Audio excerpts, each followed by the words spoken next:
साथियों नमस्कार, आप सभी का बहुत बहुत स्वागत है हमारे आज के इस वीडियो में। साथियों पिछले वीडियो में कुछ शानदार प्रश्नों को हम लोग देखे थे। आगे उसी सीरीज में जोड़ते हुए कुछ और भी शानदार प्रश्नों को देखेंगे। साथियों हमारे चैनल पे जितने भी वीडियो आपके समक्ष लाया जाता है, वो क्वेश्चन हो या कंसेप्ट हो, कोई भी वीडियो हो, वो आपके आगामी जो भी टीजीटी पीजीटी लेवल का एग्जाम है, सभी के सिलेबस को ध्यान में रखते हुए प्रत्येक वीडियो को दिया जा रहा है। प्रत्येक वीडियो आपको लाभान्वित कर सकता है। तो साथियों आप किसी वीडियो का स्किप ना करें, सारे वीडियो को देखते रहें और चैनल पर नया है तो चैनल को सब्सक्राइब करके मुझे जरूर सहयोग करें। तो चलिए क्वेश्चन हम लोग देखते हैं फटाफट। मेल नंबर 54 की धायवत को निकाल कर मेल नंबर 21 के धायवत को रखने से प्राप्त मेल क्या होगा? तो ये जो है किरमड़ी इसका आंसर होगा। दोस्तों ये कटपयादी जो होता है, कटपयादी फार्मूला जो होता है, जो कर्नाटकी आपका दक्षिण भारत के मेल पद्धति के अंतर्गत उसको हम लोग जांचते हैं। हालांकि उसको भी मैं आपके एग्ज़ाम के पहले कभी एक दिन के लिए मैं वीडियो बना दूंगा, वो कैसे जांच करते उसको मैं समझा दूंगा, ठीक है। तो चलिए अगला क्वेश्चन देखते हैं। कर्नाटकी संगीत में हिंदुस्तानी संगीत के रूपक ताल के समान मानयुक्त ताल कौन सा है? तो इसका जो आंसर हो जाएगा ये तीसरा त्रिजाति त्रिपुट हो जाएगा, ठीक है। अगला क्वेश्चन देखते हैं। कीर्तन के प्रथम रचयिता के रूप में किसका नाम लिया जाता है? तो इसका आंसर हो जाएगा ये कीर्तन के प्रथम रचयिता के रूप में किसका नाम लिया जाता है? तो तालपाकम को, ठीक है। अगला क्वेश्चन है साथियों, अगर बाय द वे मेरे से कोई मिस्टेक होती है किसी प्रश्नों में तो आप लोग उसको दिल पे ना लेंगे, कमेंट करके मुझे ज़रूर बता देंगे, क्योंकि मैं इंसान हूँ। बाय द वे हो सकता है मिस्टेक हो जाए और संगीत में अक्सर कन्फ्यूजन हो जाता है, क्योंकि अगर आप 2-4 तमाम पुस्तकों को पढ़ेंगे तो थोड़ा सा उसमें अलग अलग मिसकन्फ्यूजन ये जो होता है मिल जाता है, ठीक है। तो उसको दिल पे ना लेंगे, सभी को मिल करके सीखना है। चलिए 57 नंबर क्वेश्चन, निम्न में से कौन सा कर्नाटक शब्द जावल से उत्पन्न हुआ है? तो ये जावली हो जाएगा इसका आंसर। अगला क्वेश्चन है, संकीर्ण जाति की झप ताल में कितने अक्षर होते हैं? संकीर्ण जाति की झप ताल में कितने अक्षर होते हैं? तो 12 आंसर हो जाएगा। 59 नंबर क्वेश्चन है, हिंदुस्तानी शास्त्रीय संगीत में किस काल तक एक ही पद्धति रही? तो इसका जो आंसर हो जाएगा सारंगदेव काल तक एक ही पद्धति रही। चलिए अगला क्वेश्चन हम लोग देख लेते हैं। 60 नंबर क्वेश्चन है, कर्नाटक के संगीतज्ञ की आरंभिक स्वरावली किस राग में होती है? तो ये इसका जो आंसर हो जाएगा माया मालवगढ़ हो जाएगा, ठीक है। ये किसका, ये आप बताइए, ये किसका आपका दक्षिण नाम है? माया मालवगढ़। ये भैरव को कहा गया है, ठीक है। हिंदुस्तानी का जो भैरव है उसी को कहा गया है। चलिए साथियों थोड़ा सा मैं फटाफट प्रश्नों को करा देता हूँ, क्योंकि आपका जो बीपीएससी का एग्ज़ाम है ऐसा नहीं कि लेट होगा, वो भी समय से होगा। तो हम लोग समय को ध्यान में रखते हुए हम लोग अपना टारगेट पूरा करें, और मेरा यही प्रयास रहता है कि कम समय में आपको इधर उधर की बातें ना करके प्रश्नों को कराया जाए, कम समय में ज़्यादा प्रश्नों को कराया जाए। तो चलिए अगला क्वेश्चन देखते हैं। हिंदुस्तानी संगीत के शुद्ध निषाद को दाक्षिणात्य संगीत के किस नाम से जाना जाता है? तो हिंदुस्तानी संगीत के शुद्ध निषाद को दाक्षिणात्य संगीत में काकली निषाद के नाम से जाना जाता है। 62 नंबर क्वेश्चन है, दक्षिण संगीत में किस संगीतज्ञ का उपनाम गुरुग्रह है? तो इसका आंसर हो जाएगा स्वाति तिरुनल, ठीक है। स्वाति तिरुनल इसका आंसर हो जाएगा। साथियों अगर आप चैनल पर नए हैं तो आपसे निवेदन है कि चैनल को सब्सक्राइब, शेयर, लाइक और कमेंट करके मुझे ज़रूर सहयोग करें। तो चलिए, त्यागराज किस प्रदेश के रहने वाले थे? 63 नंबर का आंसर हो जाएगा आंध्र प्रदेश के त्यागराज रहने वाले थे। 64 का क्वेश्चन है, कर्नाटक संगीत पद्धति में आरंभिक गान को क्या कहते हैं? तो ये अभ्यास गान कहते हैं, ठीक है। अगला क्वेश्चन है, कर्नाटक संगीत का तिलाना हिंदुस्तानी संगीत की किस शैली में मिलता है? तो ये तराना का है। साथियों हमारे चैनल पे ये जो वीडियो है वो आपके नवोदय, केवीएस, आपका डीएसएसबी, यूपी टीजीटी, पीजीटी, किसी भी तरह का एग्ज़ाम हो, सांगीतिक एग्ज़ाम जो आपको टीचर बना सके, ईएमआरएस हो, कोई भी हो, सबके लिए बराबर रूप से काम करने वाला है। तो अगर आप कोई भी तैयारी करना चाहते हैं तो इस प्रश्न का अभ्यास ज़रूर देखें, आपको बहुत ही फ़ायदा देगा। आप मेरे ऊपर विश्वास रखें। आप ऑलरेडी बीपीएससी का जो एस्टेट का पेपर 1 हुआ है उसमें आप देख चुके होंगे कि हमारे चैनल का सारे प्रश्नों का वहाँ पे टैली हुआ है। तो देखिए टैली इसलिए होता है कि आपका जो सिलेबस है उसको ध्यान में रखते हुए मैं जो भी प्रयास करता हूँ तो सिलेबस के अंतर्गत ही करता हूँ। तो चलिए, त्यागराज की कृतियों की भाषा क्या थी? 66 नंबर आंसर है। त्यागराज की जो कृति थी उसकी भाषा थी तेलुगु, ठीक है। कुछ साथियों का कमेंट आता है कि वीडियो साफ नहीं दिखाई दे रहा है, तो मैं आपको बता दूं, आप अपने मोबाइल की जो क्वालिटी है, वीडियो क्वालिटी, कम से कम 360 पिक्सल जरूर कर लीजिए तो साफ दिखाई देने लगेगा। और उसके बाद में भी अगर आपको स्पष्ट नहीं दिख रहा है तो आप अपने वीडियो को लैंडस्केप मोड में यानी कि चौड़ा कर लीजिए थोड़ा सा, ठीक है। अच्छा से दिखाई देगा एकदम। चलिए, अभ्यास गान का प्रथम अध्याय क्या है? तो अभ्यास गान का प्रथम अध्याय ये है सरली वरिसई। ठीक है, ये आंसर हो जाएगा। अगला क्वेश्चन है तमिल में बीड़ा के लिए क्या संज्ञा दी गई? जो तमिल में है बीड़ा उसके लिए क्या संज्ञा दी गई? तो उसके लिए ब्याज संज्ञा दी गई।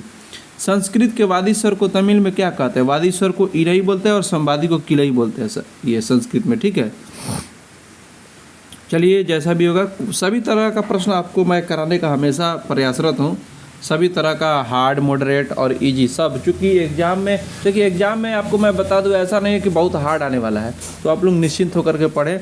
और सारे वीडियो को आप अगर देख लिए होंगे तो आपको क्वेश्चन यहीं से मिलेगा। चूँकि सिलेबस को ध्यान में रखते हुए मैं आपको अब तक लगभग 3-4-5 हज़ार क्वेश्चन तो ज़रूर करा दिया हूँगा। ठीक है, मुझे ये ऐसा लग रहा है कि 4-5 हज़ार क्वेश्चन में अगर आप सारे वीडियो देख लिए होंगे तो आप काउंट कर सकते हैं, उतना प्रश्नों का अभ्यास मैं ज़रूर करा दिया हूँ। वो आपके गेस क्वेश्चन है कुछ, और कुछ प्रीवियस ईयर कुछ अलग अलग बोर्ड में पूछे गए क्वेश्चन है, तो उस तरह से कंसेप्ट क्लियर हो जाएगा पूरा। और आप अपने से खुद से सेल्फ स्टडी करते रहिए, कोई भी अच्छी पुस्तक आप पढ़ सकते हैं। तो चलिए अगला क्वेश्चन है, हम लोग 69 नंबर क्वेश्चन देख लिए। संस्कृत में वादी स्वर को तमिल में इनई कहते हैं। अगला क्वेश्चन है आलाप तथा तानों का प्रयोग किस विधा के साथ होता है? तो आलाप तथा तानों का प्रयोग पल्लवी के साथ होता है। ठीक है, पल्लवी, अनुपल्लवी, चरणम, ये कर्नाटक संगीत के कृति के ये 3 अंग है। तो चलिए अगला क्वेश्चन है संगीत के संवादी स्वर को तमिल में क्या कहा गया है? तो संगीत के संवादी स्वर को 71 का जो आंसर हो जाएगा वो किलई हो जाएगा। ठीक है, तमिल में किलई। 72 मेल का आविष्कार किस संगीतज्ञ ने किया था? तो 72 मेल का जो आविष्कार है वो किसने किया था? ये आपके अकॉर्डिंग टू ऑप्शन हम लोग का वेंकट मुखी आंसर हो जाएगा। चलिए, राग मालिका तिलाना का प्रयोग सर्वप्रथम किस संगीतज्ञ के द्वारा हुआ? राग मालिका तिलाना, 73 नंबर जो आंसर है हम लोग का, क्वेश्चन है हम लोग का। 1 मिनट, थोड़ा सा वीडियो को छोटा कर लो। हाँ, तो 73 नंबर जो है हम लोग का क्वेश्चन बोल रहा है राग मालिका तिलाना का प्रयोग सर्वप्रथम किस संगीतज्ञ के द्वारा हुआ? तो इसका भी आंसर हो जाएगा वेंकट मुखी। साथियों, मैं ऑप्शन पूरा नहीं पढ़ता हूँ चूँकि समय का अभाव रहता है। मैं चाहता हूँ कि कम समय में आपको क्वेश्चन और आंसर डायरेक्ट कराया जाए। तो अगला क्वेश्चन है नारायण तीर्थ की रचना किस नाम से प्रसिद्ध हुई? तो उनकी जो रचना हुई तरंगम से प्रसिद्ध हुई। मेलकर्ता पद्धति में कितने चक्रों का प्रयोग होता है? तो ये मेलकर्ता पद्धति में कितने चक्रों का प्रयोग होता है? देखिए इस तरह से तो हमारे जैसे कि अगर आप थाट मतलब कि दक्षिण में जो 72 मेलों का विभाजन हुआ है वो 12 चक्रों में हुआ है, लेकिन मेलकर्ता पद्धति में कितने चक्रों का प्रयोग होता है ये ऑप्शन में कुछ और ही दिखाई दे रहा है। तो हो सकता है कर्नाटकी संगीत में ये इस तरह का हो। तो इसका जो बोर्ड ने आंसर माना था ये पंचमा रबु इसका आंसर माना है। ठीक है, पंचमा रबु। हालांकि कर्नाटकी संगीत का जो शब्द है मुझे भी ऐसा नहीं है कि सारे ध्यान में है, लेकिन जो बोर्ड माना है उसको हम लोग अभ्यास करके चल रहे हैं। ठीक है, कर्नाटकी संगीत थोड़ा सा अलग लैंग्वेज है, तो ऐसा नहीं है कि उसमें पारंगत मुझे भी हासिल है। तो चलिए बोर्ड ने जो माना हम लोग उसको मान के चलते हैं। लेकिन जब आंसर आए, हालांकि जो आपके बीपीएससी का एग्ज़ाम होने वाला है उसमें यूपी टीजीटी में ही तो अपने उत्तरी संगीत के लैंग्वेज को ही ज़्यादा प्रेफरेंस करते हैं और यहाँ के ही जो शैली है यहाँ से ही क्वेश्चन ज़्यादा बनते हैं। तो कर्नाटकी संगीत के प्रश्नों को लेकर के आप लोग बहुत ज़्यादा डरने की आवश्यकता नहीं है, बस एक बार एक नज़र क्वेश्चन को देखते हुए चलना है। चलिए 76 नंबर आंसर क्वेश्चन है केरल राज्य का कौन सा संगीतज्ञ था? तो इसमें जो स्वाति तिरुनल थे वो केरल के थे। अगला क्वेश्चन है 77 नंबर किस रचनाकार की रचनाएं हिंदुस्तानी संगीत से प्रभावित रही? तो इसका आंसर हो जाएगा स्वाति तिरुनल की। श्यामा शास्त्री का असली नाम क्या था? तो श्यामा शास्त्री का असली नाम था वेंकट सुब्रमण्यम। ठीक है, चलिए 79 नंबर क्वेश्चन हम लोग देख लेते हैं। निम्नलिखित समूह में किस संगीतज्ञ की रचना सही नहीं है? तो इसमें जो कन्या नपियार है सबसे निचला 4 नंबर, ये इसका आंसर हो जाएगा। चलिए हम लोग अगला क्वेश्चन हम लोग देख लेते हैं। चलिए 80 नंबर क्वेश्चन है हम लोग का पुरंदरदास ने अपनी रचनाओं को किस उपनाम से मतलब कि प्रसिद्ध किया? तो इसका जो आंसर हो जाएगा पुरंदर विट्ठन हो जाएगा। किस राग को एक से अधिक नामों से जाना जाता है? तो देखिए यहाँ पे आंसर एक से अधिक होना चाहिए, क्योंकि मायामल गौड़ और कामवर्धिनी, हालांकि बोर्ड ने कामवर्धिनी आंसर माना है, लेकिन किस तरह से, इसलिए मैं बोलता हूँ साथियों, कभी कभी होता है क्या है कि बोर्ड ने कुछ और मान लिया या किसी पुस्तक में कुछ और दे दिया, तो संगीत में मतलब कि एक ही टॉपिक पे बहुत सारा कन्फ्यूजन रहता है, लेकिन जो आंसर ज़्यादा माना गया, ज़्यादा बुकों में प्रेफरेंस किया गया, उसी को हम लोग मान के चलते हैं। तो चलिए, इसका जो आंसर हो जाएगा 81 नंबर का, मेरे हिसाब से 1 से अधिक हो जाएगा, क्योंकि माया मलगौड़ ये भैरव का है और कामवर्धिनी ये पूर्वी का, ठीक है। तो इस हिसाब से ये दोनों 1 से अधिक आंसर इसका होना चाहिए। हालांकि बोर्ड इसका कामवर्धिनी माना है, और कैसे माना है, अगर आप इस पे ज़्यादा डिटो हैं, अगर बाय द वे आप कुछ और समझ रहे हो तो कमेंट करके ज़रूर बताइएगा, लेकिन मेरे हिसाब से ये 1 से अधिक आंसर होना चाहिए।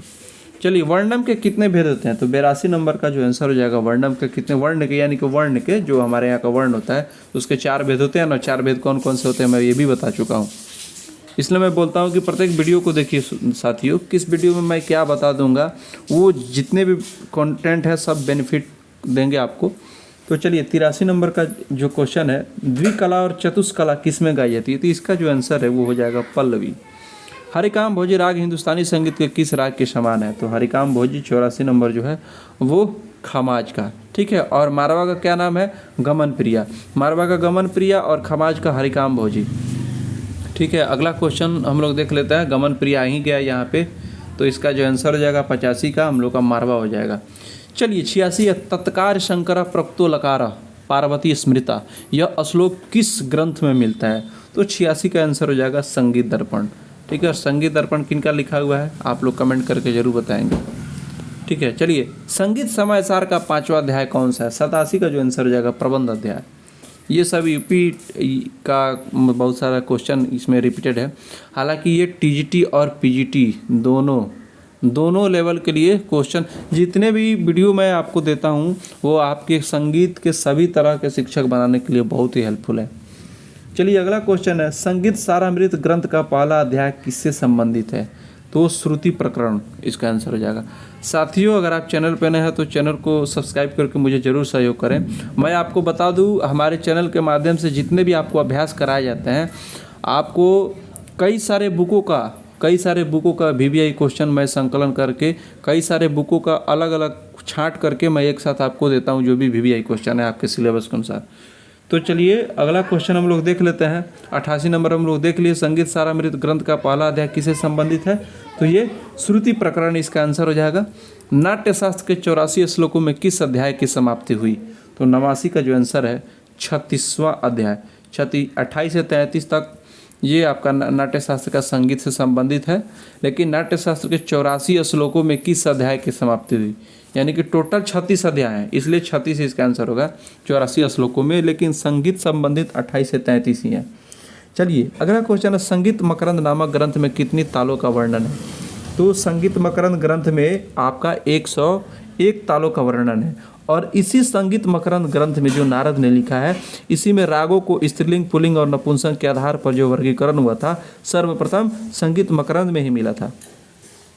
तो चलिए, अगला क्वेश्चन हम लोग देख लेते हैं, संगीत दर्पण ग्रंथ किस सन में लिखा गया। संगीत दर्पण जो ग्रंथ है वह आपके संगीत परिजात से 25 वर्ष पूर्व सन 1625 में लिखा गया संगीत दर्पण, और फिर सन 1650 में आपका संगीत परिजात लिखा गया था। पंडित अहोबल द्वारा शुद्ध विकृत कुल कितने व्यवहार हेतु स्वीकार किए गए। देखिए, अहोबल ने कुल स्वर आपको 29 माने, लेकिन उन्होंने व्यवहार में यानी कि प्रयोग में कितना लिया, तो उन्होंने प्रयोग में 12 ही स्वर लिया, ठीक है। तो फिर 29 मानने का क्या आवश्यकता था, मुझे भी नहीं पता चलता है। चलिए, अगला क्वेश्चन है, भारत के नाट्यशास्त्र में संगीत वाद्यों के लिए किस शब्द का प्रयोग हुआ। नाट्यशास्त्र में संगीत वाद्यों के लिए किस शब्द का प्रयोग हुआ। देखिए, इसका जो आंसर है बोर्ड ने आतोद माना है, ठीक है। हालांकि इसका आतोद आंसर पूर्ण रूप से सही नहीं है। मैं आपको बता दूं, नाट्यशास्त्र में संगीत वाद्यों के लिए उन्होंने कुतुब माना था, ठीक है, कुतुब माना था, उन्होंने कुतुब कहा था। लेकिन आतोद जो है वो 4 प्रकार के सम्मिलित वाद्य को, यानी इनकी 4 प्रकार का कोई एक साथ वाद्य सम्मिलित हो वाद्य, उसको आतोद उन्होंने कहा था। लेकिन इसमें आपको संगीत वाद्य, यंत्रोद, वाद्य यंत्र, आतोद, यानी कि ऑप्शन में कुतुब है ही नहीं, तो इसलिए हम लोग का आंसर जो होगा आतोद होगा। लेकिन अगर इसमें ऑप्शन रहता है इनमें से कोई नहीं, तो हम लोग का वही सटीक आंसर होता है, क्योंकि आतोद 4 प्रकार के वाद्यों को कहा गया और कुतुब सभी संगीत वाद्यों के लिए। तो क्वेश्चन के हिसाब से हम लोग आंसर एलिमिनेट कर लेते हैं। चलिए अगला क्वेश्चन हम लोग देख लेते हैं। थोड़ा सा वीडियो का लेंथ लंबा हो जाता है, मैं फास्ट करने की कोशिश करता हूँ, फिर भी कभी कभी बड़ा हो जाता है। चलिए, नगमाते आस्पी ग्रंथ की रचना किस भाषा में की गई? बहुत ही वीवीआई क्वेश्चन है। 94 नंबर का जो क्वेश्चन का आंसर है, नगमाते आस्पी किसने लिखा था? मोहम्मद रजा ने। तो इसका जो आंसर हो जाएगा फारसी हो जाएगा। ठीक है, इसमें आपको बिलावल थाट को स्वीकार किया गया था, शुद्ध थाट को। तो चलिए, निम्नलिखित में से एक ग्रंथ उड़ीसा प्रदेश का नहीं है। ये जो ऑप्शन दिया है, संगीत समायसार, गीत प्रकाश, संगीत कल्प क्या लिखा हुआ है, संगीत कल्प लतिका, संगीतार्णव चंद्रिका। तो इसमें जो संगीत समायसार है ये उड़ीसा प्रदेश का नहीं है, बाकी सभी उड़ीसा प्रदेश के हैं। तो चलिए आंसर हम लोग अगला क्वेश्चन का देख लेते हैं। भारतीय संगीत पर अंग्रेजी में सर्वप्रथम किस विदेशी लेखक ने पुस्तक लिखी? तो 96 का जो आंसर हो जाएगा विलियम जोन्स ने इस पे लिखी। चलिए, ये विलियम जोन्स ने भारतीय संगीत पर अंग्रेजी में लिखा था पुस्तक एक। चलिए, दतिलम ग्रंथ में अप्राप्त ताल क्रिया भेद, इसमें मतलब कौन है? तो दतिलम ग्रंथ में अप्राप्त ताल क्रिया भेद आपका ध्रुव आंसर हो जाएगा। दतिल ने लिखा था। अगला क्वेश्चन है, राग कल्पद्रुम ग्रंथ की रचना किस सन में की गई? राग कल्पद्रुम ग्रंथ की रचना जो है 98 का जो आंसर हो जाएगा सन 1842 में। राग तत्व विबोध ग्रंथ की रचना किस शताब्दी के लगभग हुई? तो 99 का जो आंसर हो जाएगा 17वीं शताब्दी आंसर हो जाएगा। चलिए, मरीफुन गमात किस सन के लगभग लिखित ग्रंथ है? मरीफुन गमात जो राजा नवाब अली ने लिखा था, तो मरीफुन गमात किस सन के लगभग लिखित ग्रंथ है? तो 100 का जो आंसर हो जाएगा सन 1917 में, उस समय उसी के आसपास से लिखा गया। 101 है, राग विबोध ग्रंथ में 22 श्रुतियों पर कितने शुद्ध स्वर बताए गए? तो 101 का जो आंसर हो जाएगा, राग विबोध ग्रंथ में 22 श्रुतियों पर कितने स्वर शुद्ध बताए गए? तो 7 स्वर। ठीक है। चलिए, राग विबोध किसने लिखा है? तो आपके सोमनाथ ने लिखा है। ठीक है। राग तत्व विबोध किसने लिखा? श्रीनिवास ने। तो इसमें 22 श्रुतियों पर 7 ही शुद्ध स्वर बताए गए। तो चलिए, प्राचीन लेखक कौन है जिसने वर्तमान संदर्भ में राग शब्द का प्रयोग किया था? 102 का जो आंसर हो जाएगा, प्राचीन लेखक कौन है जिसने वर्तमान संदर्भ में राग शब्द का प्रयोग किया था? तो सर्वप्रथम इन्होंने विदेशी ग्रंथ में मतंग ने राग शब्द का प्रयोग किया था। किस ग्रंथ में 7 अध्याय हैं? तो संगीत रत्नाकर, जिसको सप्ताध्यायी बोला जाता है, इसका आंसर हो जाएगा। अगला क्वेश्चन है, राग तरंगड़ी के लेखक कौन है? राग तरंगड़ी के जो लेखक हैं वो आपके इसके कौन आंसर हो जाएंगे?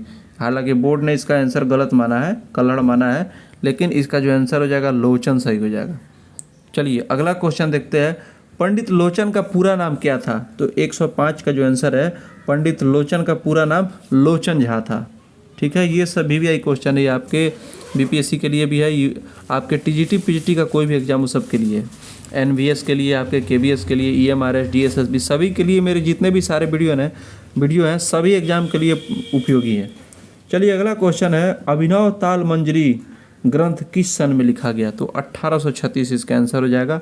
अभिनव ताल मंजरी 1836 में। चलिए अगला क्वेश्चन हम लोग देख लेते हैं, स्वरमेल कला निधि में कुल कितने अध्याय हैं? स्वरमेल कला निधि में कुल अध्याय कितने साथियों? तो 7 अध्याय हैं। चलिए अगला क्वेश्चन हम लोग देख लेते हैं, थाट शब्द का सर्वप्रथम प्रयोग किस ग्रंथ में हुआ? तो 108 का जो आंसर हो जाएगा, ये राग तरंगड़ी इसका आंसर हो जाएगा। ठीक है। यहीं पे देखिए, थाटों का स्रोत राग तरंगिणी में प्राप्त हुआ, उसके बाद में भातखंडे जी ने उसी को मतलब फॉलो करते हुए, उसको रिसर्च करते हुए हमारे हिंदुस्तानी रागों को 10 थाटों के अंतर्गत विभाजित कर दिया था। इंडियन म्यूजिक के लेखक कौन थे? 109 नंबर क्वेश्चन का आंसर हो जाएगा साहंदा। इंडियन म्यूजिक के लेखक साहंदा थे। तानपुरे का उल्लेख सर्वप्रथम किस ग्रंथ में हुआ? तो तानपुरे का जो उल्लेख है सर्वप्रथम आपके संगीत रत्नाकर में मिला। ठीक है। अगला क्वेश्चन हम लोग देख लेते हैं, सूद छायालंग संकीर्ण राग वर्गीकरण पद्धति सर्वप्रथम किस ग्रंथ में लिखी गई? सूद छायालंग संकीर्ण राग वर्गीकरण, देखिए बहुत ही वीवीआई क्वेश्चन है, ध्यान दीजिएगा। सूद छायालंग संकीर्ण राग, यानी कि ये जो विभाजित करते हैं सूद छायालंग और संकीर्ण राग वर्गीकरण, यह पद्धति सर्वप्रथम किस ग्रंथ में लिखी गई? तो ये संगीत दर्पण में सर्वप्रथम मिला। ध्यान दीजिएगा, रागों का जो लिंग के आधार पर वर्गीकरण हुआ था वो संगीत मकरंद में मिला था, लेकिन सूद छायालंग और संकीर्ण के आधार पर जो रागों का वर्गीकरण हुआ था वो सर्वप्रथम संगीत दर्पण में मिला था। अगला क्वेश्चन है, कल्लीनाथ ने अपना टीका किस शताब्दी में लिखा था? कल्लीनाथ ने अपना टीका किस शताब्दी में, इन्होंने कल्लीनाथ ने भी एक टीका दिया था आपके संगीत रत्नाकर के सापेक्ष में। तो इसका जो आंसर है, कल्लीनाथ ने अपने टीका किस शताब्दी में लिखा, तो आपकी ये 15वीं शताब्दी में हो जाएगा। ठीक है। भारत ने कितनी जातियों का उल्लेख किया? भारत ने कुल, आपको मैं बता दूं, 18 जातियों का उल्लेख किया, जिसमें 11 विकृत जाति और 7 शुद्ध।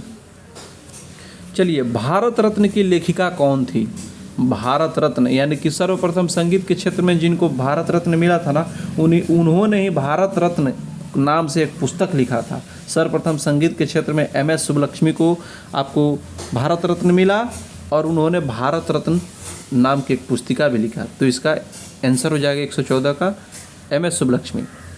आइए, मानसोल्लास ग्रंथ किस शताब्दी में लिखा गया? तो 115 का जो आंसर हो जाएगा मानसोल्लास, आपके संगीत रत्नाकर से 100 वर्ष पूर्व। ठीक है। तो 12वीं शताब्दी में लिखा गया और संगीत रत्नाकर 13वीं शताब्दी में। तो मानसोल्लास संगीत रत्नाकर के पहले 12वीं शताब्दी में। मानसोल्लास की रचना किस में हुई? तो 116 का जो आंसर है प्रबंध में हुई। मानसोल्लास की रचना प्रबंध में हुई और 12वीं शताब्दी में इसकी रचना हुई। तो अगला क्वेश्चन हम लोग देख लेते हैं, संगीत समायसार पुस्तक किस शताब्दी में रची गई? तो संगीत समायसार 117 का जो आंसर हो जाएगा, संगीत समायसार पुस्तक किस शताब्दी में रचित हुई? तो संगीत समायसार और संगीत रत्नाकर ये 13वीं शताब्दी में लिखी गई। तो ध्यान रखेंगे। ठीक है। संगीत राज ग्रंथ के रचयिता कौन थे? संगीत राज ग्रंथ के जो रचयिता थे वो कुंभकर्ण थे। ठीक है। संगीत राज, ध्यान रखेंगे। On music and musicians of Hindustan के रचयिता कौन थे? तो 119 का जो क्वेश्चन है, on music and musician of Hindustan के जो रचयिता है अशोक डी रनाडे। इसका जो ऑप्शन 3 है अशोक डी रनाडे, इसका आंसर हो जाएगा। भारत भाष्यम ग्रंथ में कितने अध्याय हैं? भारत भाष्यम ग्रंथ में 17 अध्याय हैं। देखिए, 17 अध्यायों का भारत भाष्यम ग्रंथ है जो नान्यदेव ने लिखा था। कुछ लोग इसको नान्य भूपाल भी बोलते हैं। साथियों, मैं आपको बता दूं, भारत भाष्यम ग्रंथ में ही सर्वप्रथम 22 श्रुतियों का जो नाम है, तिवरा, कुमंती, मंद्रा, छंदवती, दयावती, ये जो 22 नाम है आपका छोबड़ी तक, इनका सर्वप्रथम नामकरण भारत भाष्यम में ही मिलता है। तो ये चीज़ ध्यान रखेंगे। भारत भाष्यम में कितना अध्याय है? तो 17 अध्याय है। बहुत ही VVI क्वेश्चन है। चलिए, अगला क्वेश्चन है, द म्यूजिक ऑफ हिंदुस्तान ग्रंथ में कितने अध्याय हैं? तो 121 का जो आंसर है, इसका जो द म्यूजिक ऑफ हिंदुस्तान, इस ग्रंथ के जो, इसमें ग्रंथ में जो अध्याय हैं 12 अध्याय हैं। साथियों, आप देख रहे होंगे कि आप जितने भी साथी मेरे शुरू से प्रत्येक वीडियो को देखे होंगे, कोई भी वीडियो स्किप नहीं किए होंगे, आप महसूस कर रहे होंगे कि प्रत्येक वीडियो कुछ बेस्ट होता है। ठीक है। तो प्रत्येक वीडियो में मैं कुछ बेस्ट अपने तरफ से, मुझे जो जितना भी संभव होता है मैं अच्छा प्रयास करता हूँ, ताकि आपके एग्जाम के सिलेबस को कवर करते हुए आपको ज़्यादा से ज़्यादा स्कोर कराया जा सके। तो चलिए, नर्तन निर्णय ग्रंथ के लेखक कौन थे? जो 122 का आंसर हो जाएगा। नर्तन निर्णय किसने लिखा?